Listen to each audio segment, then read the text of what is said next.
Assalamualaikum warahmatullahi wabarakatuh. Halo semuanya. Di video kali ini kita akan membahas mengenai rekayasa genetika. Apa ya rekayasa genetika itu?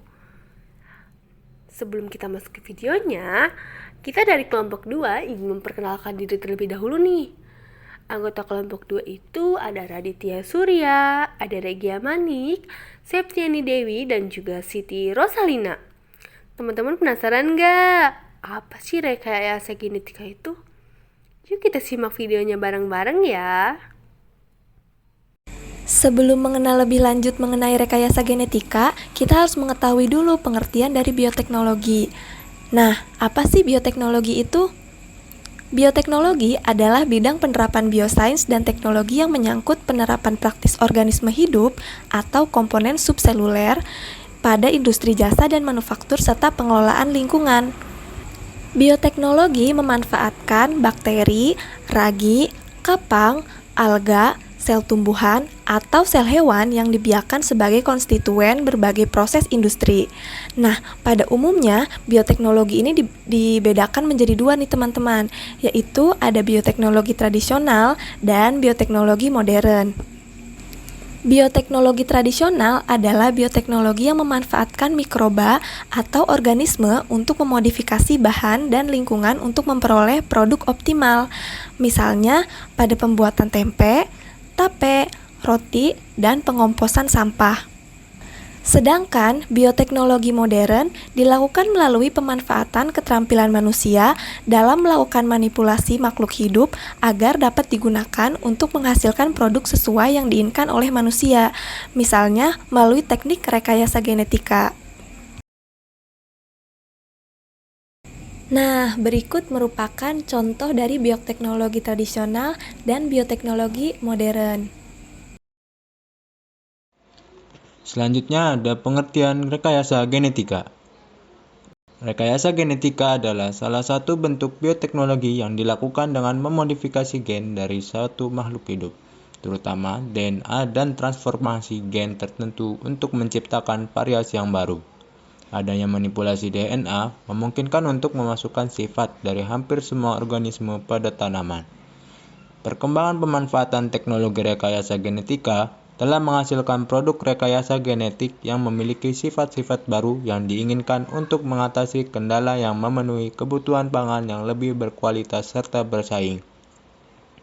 Bagian besar teknik yang dilakukan adalah memanipulasi langsung DNA dengan orientasi pada ekspresi gen tertentu. Dalam skala yang lebih luas, rekayasa genetik melibatkan penanda atau marker yang sering disebut sebagai Marker Assisted Selection atau MAS, yang bertujuan untuk meningkatkan efisiensi suatu organisme berdasarkan informasi fenotipnya. Nah, selanjutnya ada sejarah rekayasa genetika.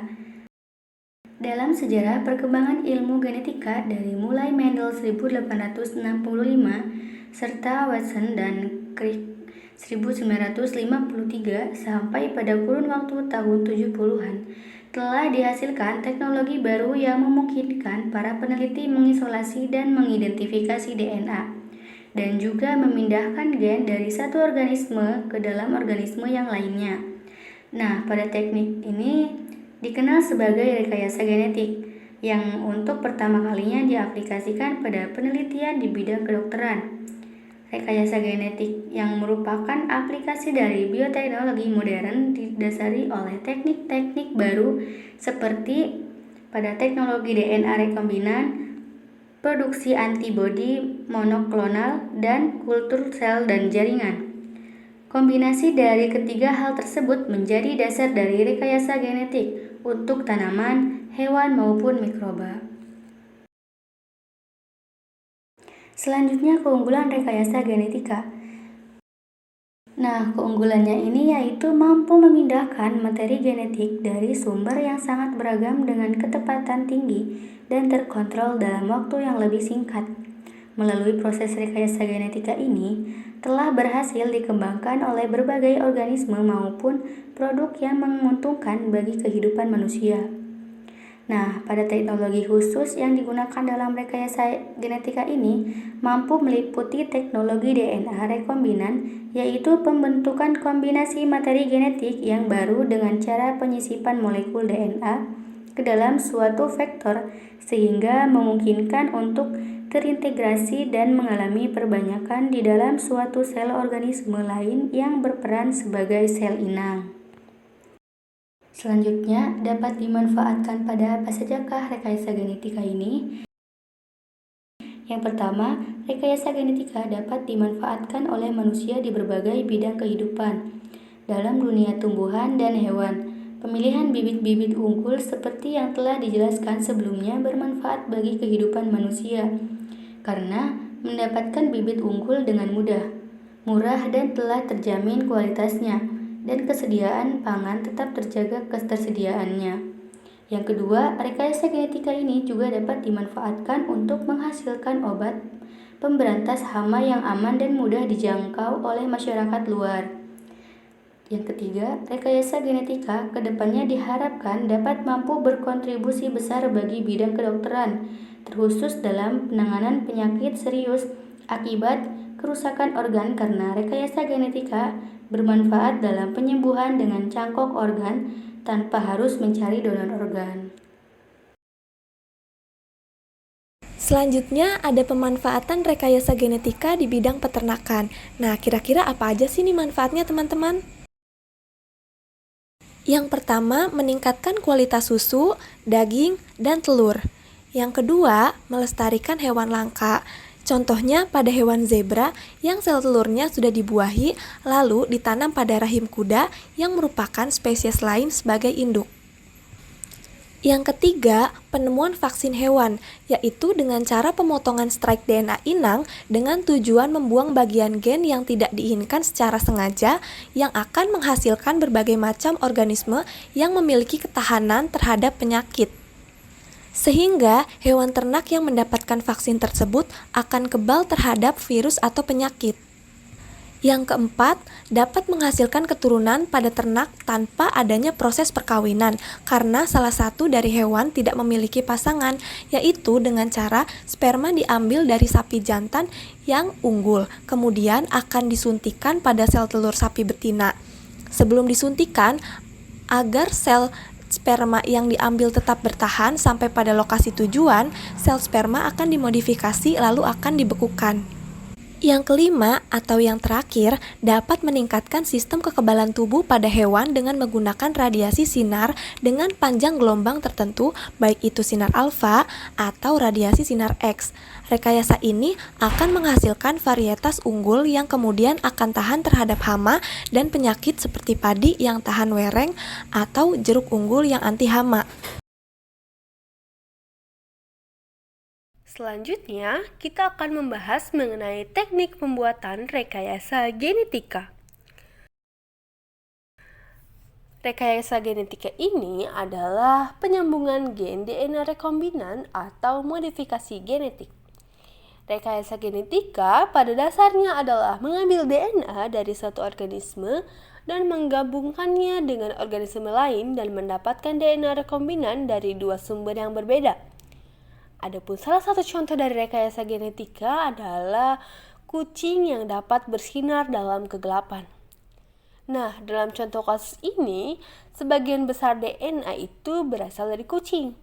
Namun, menerima gen dari ubur-ubur yang memungkinkannya bersinar dalam gelap.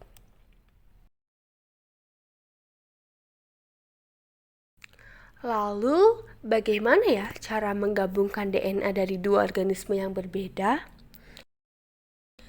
Kunci utama dari rekayasa genetika adalah kode genetik dari organisme yang universal, yaitu terdiri dari A, T, C, dan G. Nah, meskipun ada beberapa perbedaan, salah satunya adalah urutan kode genetiknya yang berbeda. Nah, karena kode genetiknya ini yang bersifat universal, jadi kita dapat menggabungkan DNA dari organisme yang berbeda. Seperti gambar yang di bawah, ada organisme domba, bakteri, dan juga anak kecil.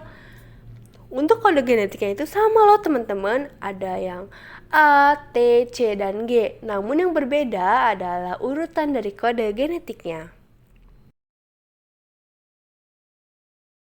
Nah, rekayasa genetika itu bergantung pada dua enzim. Yang pertama ada enzim retriksi. Enzim ini berfungsi untuk memotong DNA, khususnya pada urutan DNA. Ada ribuan enzim retriksi yang berbeda.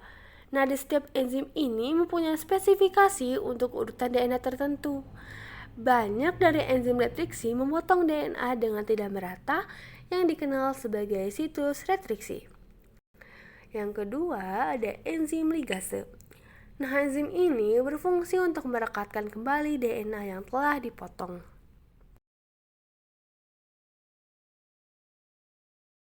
Selanjutnya, ada salah satu contoh rekayasa genetika, yaitu penggunaan bakteri untuk menjadi pabrik insulin manusia. Nah, rekayasa genetika ini dapat membuat sel bakteri bisa menghasilkan insulin, namun bukan insulin bakteri, tetapi insulin manusia.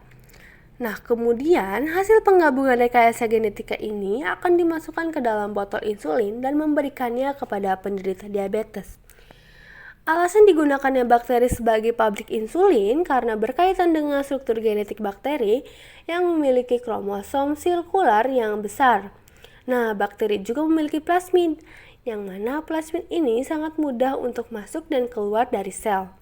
Adapun alasan lainnya karena bakteri ini bersifat uniseluler dan bereproduksi secara aseksual, yang berarti dalam waktu singkat dapat mendapatkan jutaan koloni bakteri yang identik.